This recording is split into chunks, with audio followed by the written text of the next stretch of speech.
31 March kwakasungwa vanhu vakawandisa zvikuru mushure mekunge vaenda kunodemonstrata. 3 of 99 people arrested March 31 accused of participating in an illegal gathering in Harare have been released from Chikurubi prison this evening after securing bail at High Court. Jennifer Chimange, Stabile Maduve and Moblessing Ngomo left prison with lawyer Douglas Coulthard.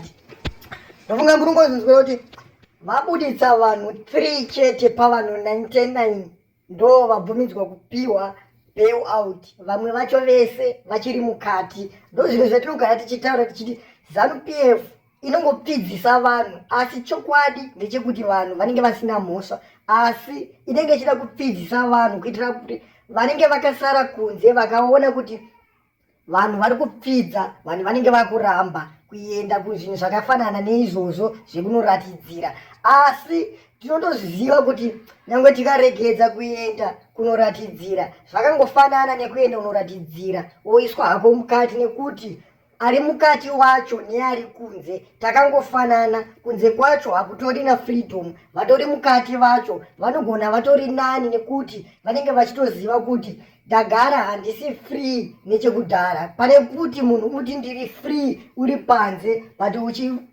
uchingofamba uchitya munyika mako. Nekuti muZimbabwe kana usingasapoti ZANU-PF unondozviziva kuti pese paunofamba unofamba uchicheuka cheuka, nekuti vanhu vanenge vari paside pako unenge usingatova trust, nekuti ZANU-PF munotoiziva kuti inoshandisa ma-CIO kunokidnepa vanhu. Ende ukada kutarisa vanhu vese vanokidnepwa usiku, ende pavanhu vese vakasungwa ivava ukatoda kutsvaga nyaya yacho nemusungirwa wavakaitwa, vakaita kusungwa vachiterwa kudzimba. Hatichazive kuti vakaziva sei kuti munhu uyu anga ariko kumachi, nekuti pavanhu vese vanga vari kumachi vakashaya kana munhu 1 wavakasunga, asi vakazotanga kutsvaga vanhu mumagurupu eWhatsApp vachitera vanhu kudzimba. Ende ukada kutarisa strategy yacho yavakashandisa, vaiita kufonera vanhu vachivanyepera kusvika vasvika pavari, nekuti muZimbabwe tinotozviziva kuti hamuna tekinoloji sezvavanotaura, ende ichocho ichokwadi.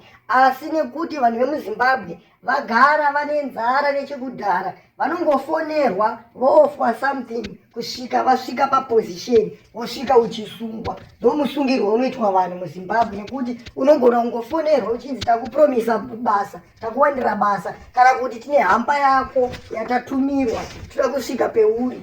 Nekudawo zvinhu vanhu vemuZimbabwe, nekuti muZimbabwe tagara vanhu vacho, vanhu vese vane nzara vanenge vachitodawo zvinhu zvemahara izvozvo. Ende vanhu vemuZimbabwe vanhu vekuti vakatongonzwa kuti apa pamuka basa vanoenda vachimhanya. Ndo musungirwa wavakaitwa, kwete kuti muZimbabwe mune tekinoloji. Nyaya dzetekinoloji kuZimbabwe titori kumashure zvekuti, nekuti ukatoda kutarisa ZBC yacho chaiyo zvimushini zvavo zvavanoshandisa zvinotonjema zviri zvimushini zvenyika zvinoshandiswa nenyika. How come kuti munhu anozokuudzai kuti tine tekinoloji yekubata vanhu vari kushandisa mafoni acho ukatomatarisa, zvimafoni zvizhinji zvinoshandiswa muZimbabwe zvinobva nepagulf, zvimafoni zvekuchina zvitori zvimachina, nekuti muZimbabwe chinhu chinotonzi chichina chinhu chisina kusimba. Ndokuziva kwetinotoita kuti China inyika, asi kana iri kuZimbabwe chinonzi China chinhu chisina kusimba. Ende hurumende yeZimbabwe inototiitisa, nekuti iyo China yacho inotogadzira zvinhu zviri original, asi kuZimbabwe ndokubhinhi kwavo kwavanounza zvinhu zvakasheka. Asi hurumende yeZimbabwe inenge ichitoti tasaindirana makondirati neChina, ukada kunzwa mari dzacho dzavanosaindirana nezvinhu zvinozotorwa nemachina acho hazvizoendirane nezvinhu zvavanenge vachitipa. Hatinyatsoziva kuti hurumende yedu yeZimbabwe takanyatsoitadzirei. Ende kuhondo kwacho kwavanoti vakaenda vari 5 here, nekuti hama dzedu titoriwo nadzo hama dzakatsakatikira musango, asi hatina chetinobhenefita. Vari kungobhenefita ndivavo vari kutonga. Kana usingatofarire ZANU-PF, ende kana usiri padhuze neZANU-PF yacho, hauna cheunowana. Vane zvigaro muZANU-PF ndivo vanobhenefita chete. As long usina chigaro haubhenefite. ende ukatoda kutarisa mamwe maovheti acho havana kana chavari kuwana, vari kutopiwa mabhasikoro zvavo. Unotoona maovheti achari kupiwa mabhasikoro vachitofarira bhasikoro, asi ungape munhu bhasikoro munhu ane 70 years womupa bhasikoro, anorichova achiendepi bhasikoro munhu ane 70 years?